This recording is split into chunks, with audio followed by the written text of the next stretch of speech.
오늘 하나님의 말씀은 신약성경 마태복음 16장 14절 말씀입니다. 마태복음 16장 14절 말씀을 우리 함께 천천히 합독합니다. 이르되 더러는 세례 요한, 더러는 엘리야, 어떤 이는 에레미야나 선지자 중에 하나라 하나이다. 아멘. 이렇게 읽고 나면 뭔가 허전하죠. 늘 우리는 마태복음 16장 13절에서 20절까지 읽어야지 직성이 풀리는 그런 사람들인데 14절 한 절만 읽으니까 이건 근데 그만큼 이게 중요하다는 것을, 물론 중요하기도 하지만 이게 전 세계의 80% 이상이 이렇게 하고 있다는 얘기입니다. 나머지 20% 중에서도 또 일부만 16장 16절 주는 그리스도시요 살아계신 하나님의 아들이시라고 고백하고 있고, 그 중에 또 몇 %만 자기 것으로 온전하게 살아가고 있다는 것입니다. 그러니까 이만큼 우리 신앙계 자체 속에서, 이 영적 세계 속에서 주는 그리스도시요 살아계신 하나님의 아들이시다는 이 고백이 진정으로 내 것이 되어 있는 사람은 그렇게 많지 못하다는 겁니다. 전부 다 오늘 읽은 본문에 묶여 있다는 거죠. 그래서 14절 한 절만 그렇게 읽어봤습니다. 그러면서 또 오늘은 제목이 또 뭡니까? 사람들이 인자를 누구라 하느냐? 예수님께서 질문하신 것입니다. 베드로의 고백도 중요하지만 예수님의 질문 속에서 과연 여러분과 제가 어떤 온전한 대답을, 제대로 된 대답을 하고 살 것인가? 이게 우리의 신앙생활의 가장 중요한 내용이라고 저는 보여지거든요. 우리가 그 예수님의 질문에 온전한 대답을 할 수 있을 만큼 그 온전한 대답이 정말 내 것이 되는 그런 응답을 받으시기 바랍니다. 분명히 주는 그리스도시요 살아계신 하나님의 아들이시라고 고백을 했는데 그게 내게 안 되면 정말 우리는 허공을 향한 꽹과리나 다름없는 그런 외침이 될 수밖에 없다는 것입니다. 내가 정말 그리스도가 나의 주인이 되시고 나의 모든 것이 된다는 이것이 내 삶의 어떤 상황 속에서도, 좋은 일 속에서도 나쁜 일 속에서도, 문제나 위협 가운데서도 정말 그게 내 것이 되어주는 그런 신앙생활이 필요하다는 겁니다. 그래서 오늘 말씀을 그렇게 잡아본 거죠.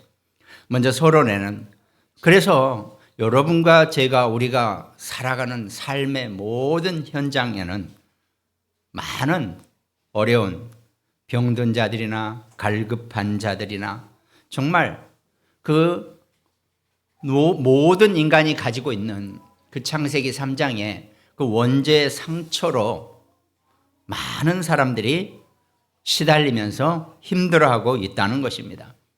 그래서 소위 교회나 또 이런 종교계가 그런 사람들의 그 상처를 치유해 주기 위해서 나름 주창을 하면서 우리가 지금 뭔가 활동을 하고 있다는 겁니다.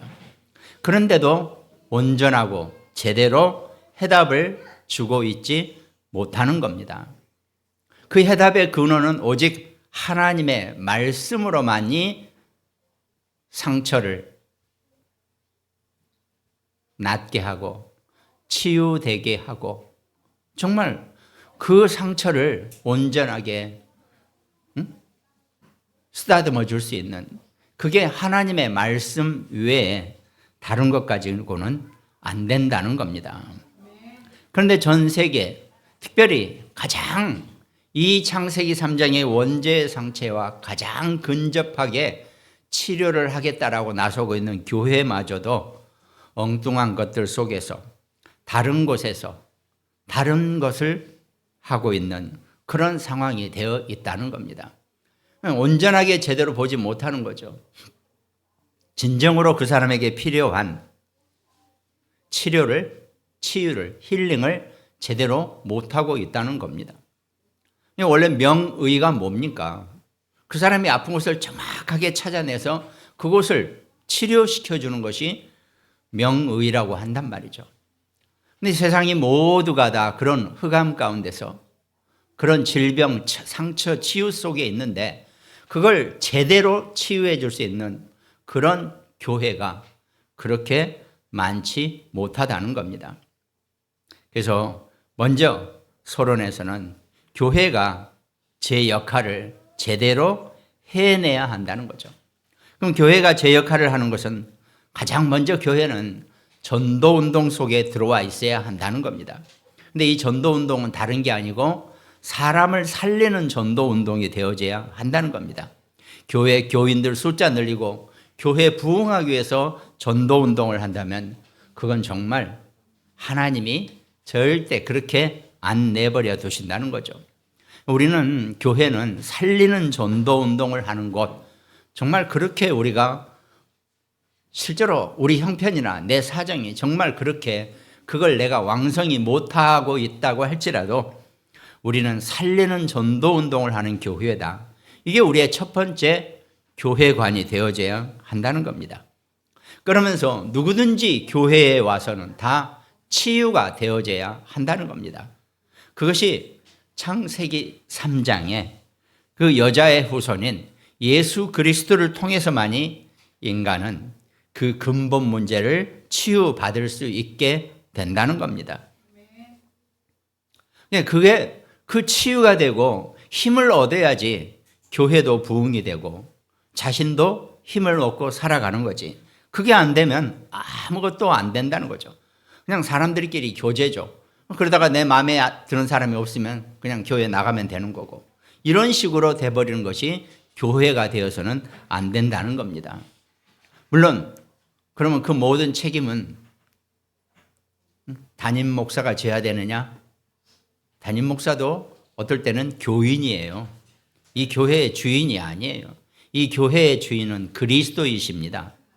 저는 단지 여러분에게 이렇게 말씀을 대언하는 대언자일 뿐 저도 똑같은 하나님의 성도거든요. 우리는 정말 살리는 전도운동 속에 살아 있어야 되고 누구든지 교회에 와서는 치유가 되어지는 그런 곳이 교회라는 것입니다.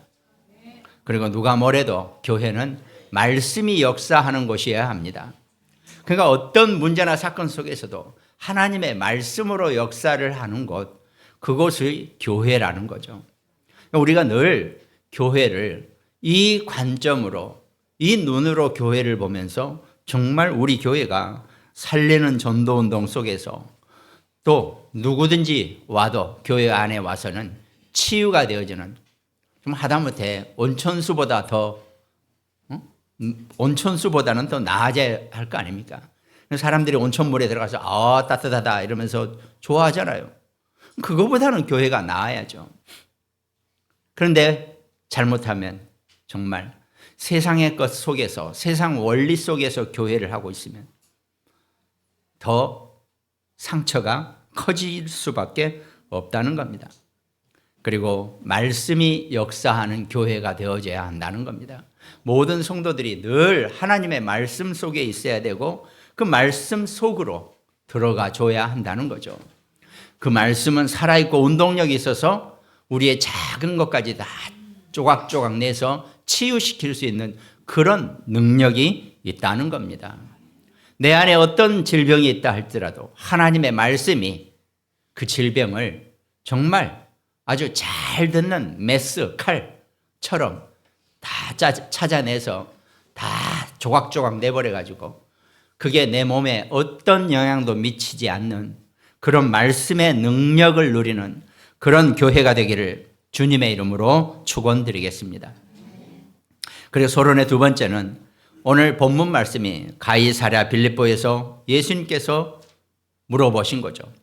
근데 예수님이 왜 이때 이 말씀을 물어보셨습니까? 이제 예수님은 거의 3년의 공생의 기간을 예수님의 사역을 거의 끝내는 마당입니다. 이제 예수님에게 남은 것은 오직 십자가에서 죽으심과 부활하심, 그것 이전에 먼저 죽으셔야 되니까 십자가를 지는 그 문제가 남아있을 뿐입니다.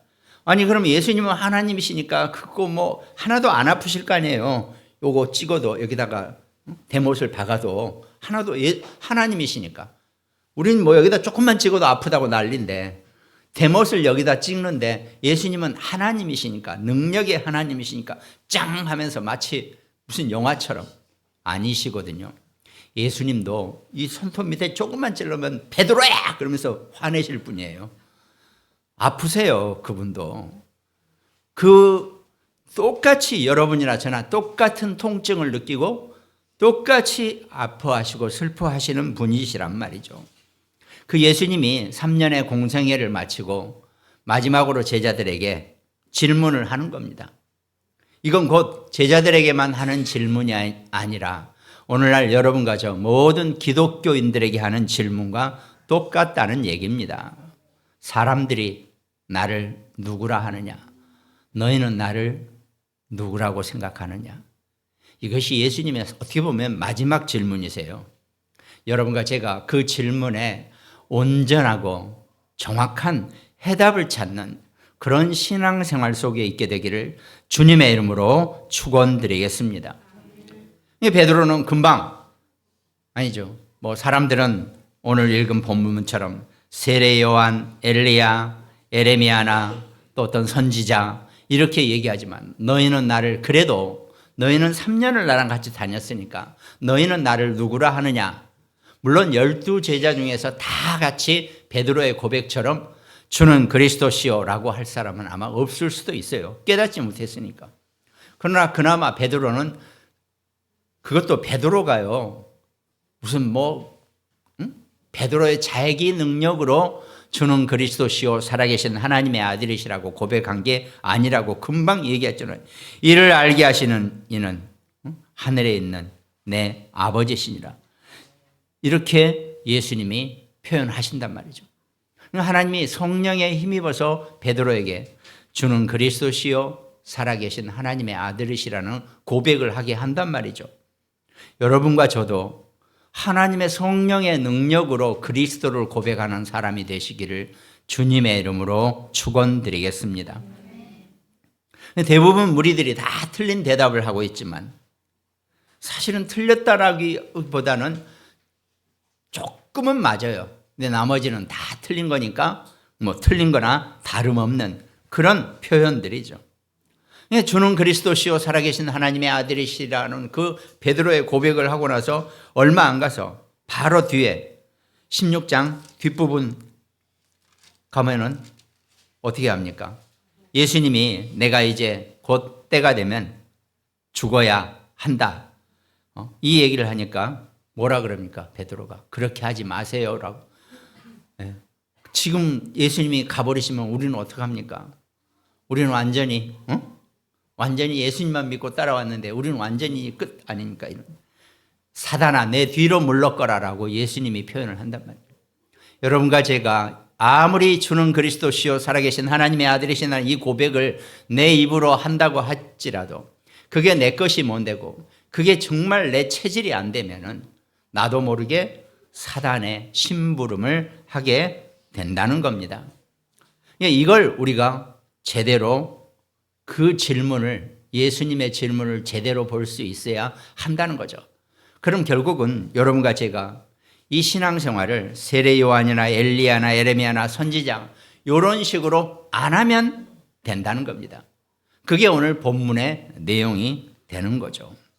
근데 모든 교회들이 다 어쩔 수 없이 지금 이런 식으로 이미 그러니까 이 성경의 말씀 내용처럼 많은 종교나 교회들이 세례 요한이나 엘리야나 에레미야나 선지자 중 하나 이거에 벗어나지 못하고 있다는 겁니다. 그래서 예수님은 처음부터 심령이 가난한 자는 복이 있나니 하면서 다 버리고 다 바꿔버리고 다 너의 모든 것을 갱신을 하라고 지금 말씀하기 시작했다는 겁니다. 그러면서 예수님이 오직 강조하신 것은 보혜사 성령, 오직 성령이 너희에게 임하시면 너희가 땅끝까지 내 증인이 된다라고 성령을 말씀하고 계신다는 겁니다. 이거를 우리가 정확하게 정말 나는 이 질문에 어떤 대답을 해야 할 것인지를 내가 제대로 붙잡고 사는 것, 그게 우리의 신앙생활의 중요한 내용이 된다는 겁니다. 때로는 저도 어쩔 수 없이 육신의 인간처럼 이런 식으로 살 수밖에 없는, 이렇게밖에 안 되는 그런 상황도 우리가 분명히 있다는 것입니다. 그러나 중요한 것은 우리 입에서 늘 그리스도에 대한 온전한 고백과 감사가 우리에게 필요하다는 겁니다. 그럼 오늘 본론에서는 먼저 세례 요한은 어떤 사람인가? 세례 요한은 사회운동을 하고 회개운동을 하는 자였죠. 그러니까 극단적인 종말론자들이 이 세례 요한을 많이 따라갑니다. 그래, 우리가 그래도 육신은 아무것도 아니잖아. 육신을 버리자. 그래서 광야에서 정말 낙타털로 옷을 입고 낙타털로 옷을 입었다는 얘기는 모피 아니야? 뭐 이렇게 생각하실 수 있지만 모피 아니거든요. 지금은 많이 좋아져 가지고 모피를 둘러도 크게 문제가 없는데 옛날에는 낙타털 생각해 보세요. 그거 그냥 생으로 잡아서 말려 가지고 그거 입으면 그 안이 얼마나 끄급하고 무슨 속옷이나 네이가 있는 것도 아닌데 어마어마하게 힘든 일이거든요. 그런 옷을 그냥 걸치고 산다는 것 자체가. 그만큼 고행을 하는 겁니다. 잘못하면 우리 까죽옷 입었네라고 얘기할 수 있지만 까죽옷이 아니거든요. 그런 상황이에요. 그러니까 세례 요한은 광야에서 그 낙타 가죽으로 옷을 입고 그만큼 고행을 하는 거죠. 이제 세상의 끝이 왔다. 우리는 회개해야 된다. 이걸 지금 강조한단 말이죠.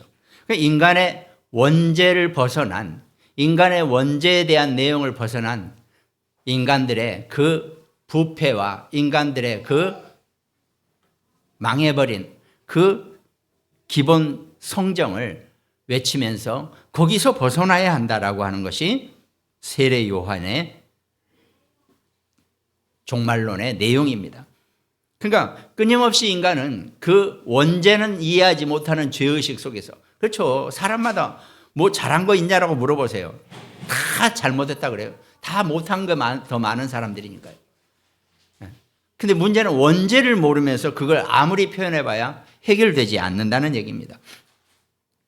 원래 세례 요한은 어떤 사람이냐? 누가복음 1장 13절부터 쭉 내용이 나요. 천사가 그에게 이르되 사가랴여 무서워하지 말라. 너의 간구함이 들린지라. 네 아내 엘리사벳이 네게 아들을 낳아주리니 그 이름을 요한이라 하라. 원래 그러니까 세례 요한이죠. 세례 요한은 사가라라고 하는 그 제사장의 그 부인 엘리사벳에게 친히 아들을 하나님이 주신 그런 사람입니다. 그러면서 예수님이 나중에 마태복음 11장 11절에 내가 진실로 너희에게 말하노니 여자가 낳은 자 중에 세례 요한보다 큰 이가 일어남이 없도다 그랬습니다. 그만큼 예수님도 인간 중에는 세례 요한처럼 큰 자가 없다. 왜? 세례 요한만이 처음부터 예수님을 알아보고 회개하라 천국이 가까웠다라고 예수님을 오시기 전에, 예수님이 세상에서 움직이시기 전에 먼저 예수님의 오심을 증거하는 자였다는 겁니다. 그만큼 사실은 세례 요한은 문제 있는 사람은 아니에요. 나쁜 사람도 아니고 정말 우리는 세례 요한만큼도 사실은 신앙생활을 못하고 있는 거죠. 그러나 정답은 아니라는 겁니다. 세례 요한이 예수님이 오시는 것을 증거하고 선포하고 먼저 예고했지만은 인간이 하나님을 떠난 문제를 해결하는 답은 될 수 없다는 거죠. 근데 인간들은 늘 그렇게 뭔가 나서는 사람한테 추종하는 세력, 그리고 그것으로 다 끝나는 걸로 몰려가는 그런 게 있기 때문에 그 부분에 있어서 우리가 조심하고 좀 주의해야 될 그런 거라는 거죠. 그러면서 세례 요한은 끊임없이 우리가 칭의 구원에 이르는 길을 오직 내 뒤에 오시는 그분은 나는 그분의 신들매 풀기도 나는 감당하지 못하다고 분명히 예수 그리스도를 예고하고 선포했지만 그 그리스도로 말미암아 인간은 의인이 되는 것이고 또 성화되어 가고 영적인 영혼의 영화되어 가는 그거를 사실은 세례 요한은 우리에게 가르쳐 준 것입니다. 세례 요한의 가르침이 하나도 쓸데없는 건 절대 없어요. 근데 문제는 사람들이 세례 요한으로 멈춘다는 거죠. 세례 요한으로 구원을 받는 것이 아니라 세례 요한은 구원을 주시는 그리스도를 예비하는 자, 그 개념으로 세례 요한을 볼 수 있다는 겁니다.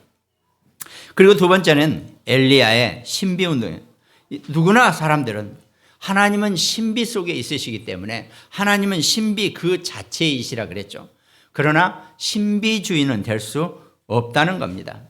그런데 사람들은 전부 다 왜 그러냐면요, 그걸 내가 하나님의 신비를 내가 이해하려고 하는 게 문제거든요. 사람들은 참 머리가 똑똑해가지고 좋아가지고요, 그 하나님의 신비를 내 것으로 내 머릿속에 넣어놔야지만 직성이 풀리니까 그걸 열심히 내 생각이나 다른 사람들의 걸 다 끄집어가지고 그걸 뭔가 내가 표현을 해내야 돼요. 근데요, 저도 못해요. 아무도 못해요. 누구도 못해요. 인간의 입으로는 하나님을 표현할 수 있는 사람은 없습니다.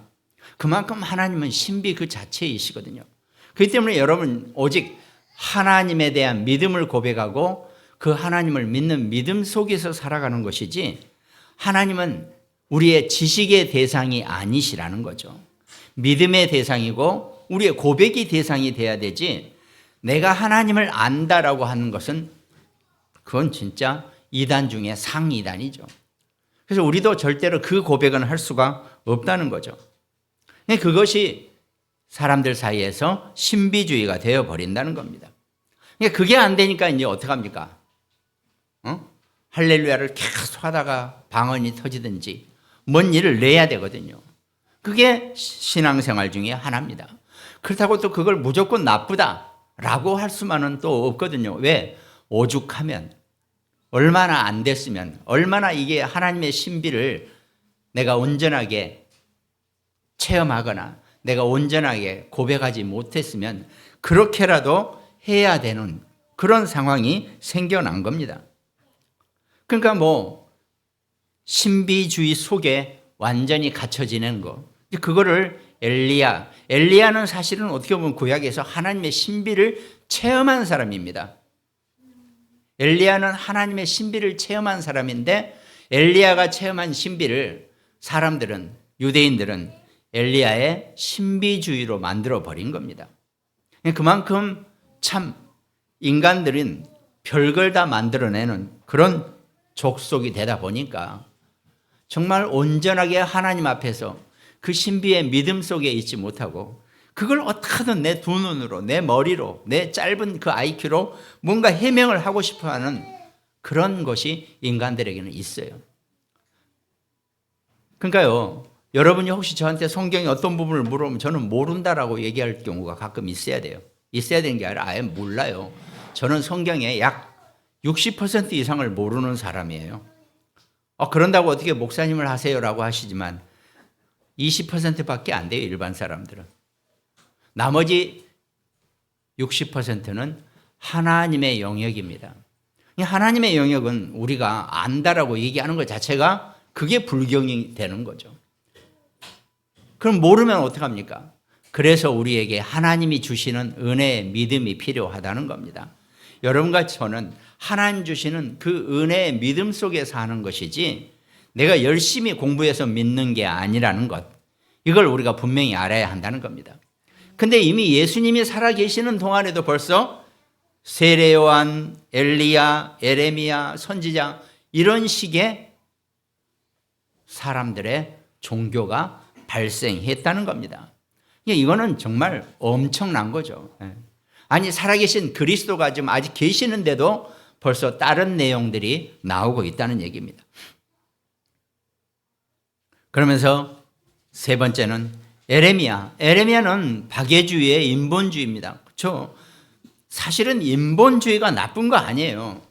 사람을 좀 더 사람답게, 그리고 사람을 위해서 휴머니즘이라는 개념 자체가 사실은 인본주의를 우리가 번역할 때 휴머니즘이라고 하는데 휴머니즘 자체가 너무나 인간들이 그 열악한 상황, 삶을 살고 있으니까 조금 우리가 그래도 조금 질 높은 삶을 살아야 되는 거 아니냐. 이게 그런 내용이란 말이죠. 근데 그거를 어떻게 합니까? 그거를 인본주의라고 우리가 표현하면서 잘못 돌아가니까 인본주의가 돼버린 거죠.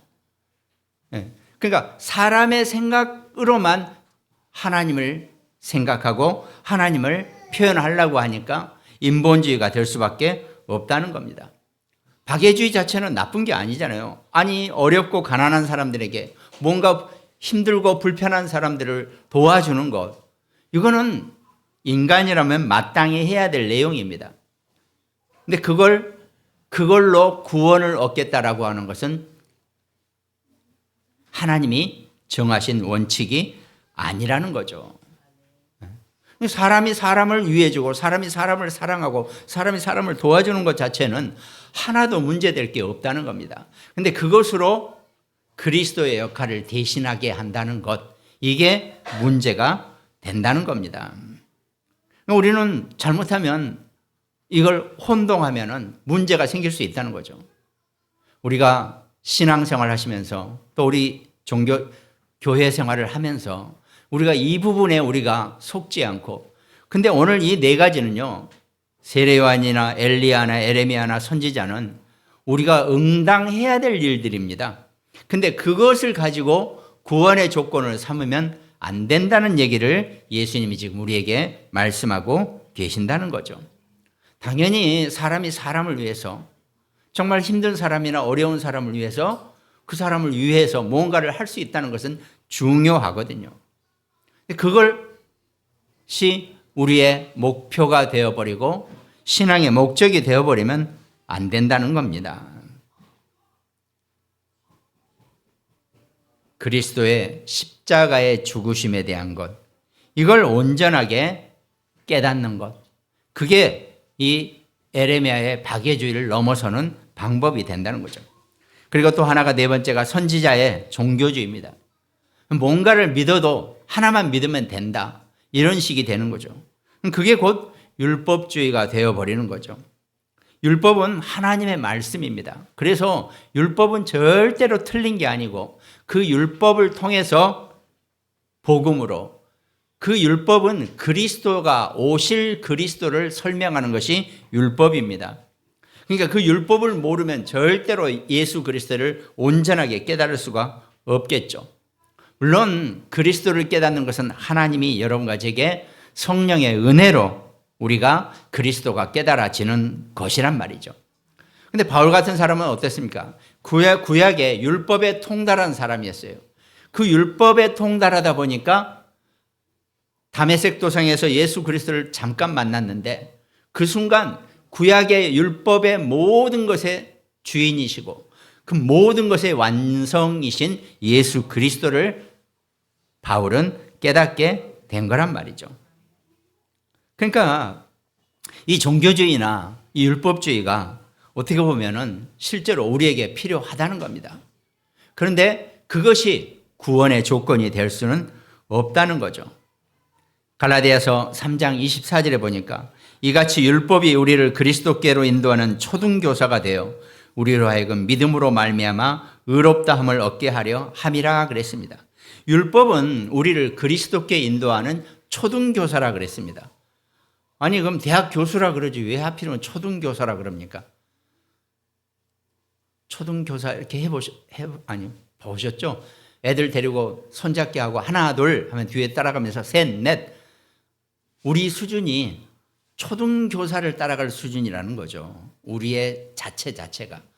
그러니까 우리는 그 율법이 우리를 초등교사로 우리를 인도하는 그런 수준으로 우리가 살고 있다는 얘기입니다. 복음 안에서는.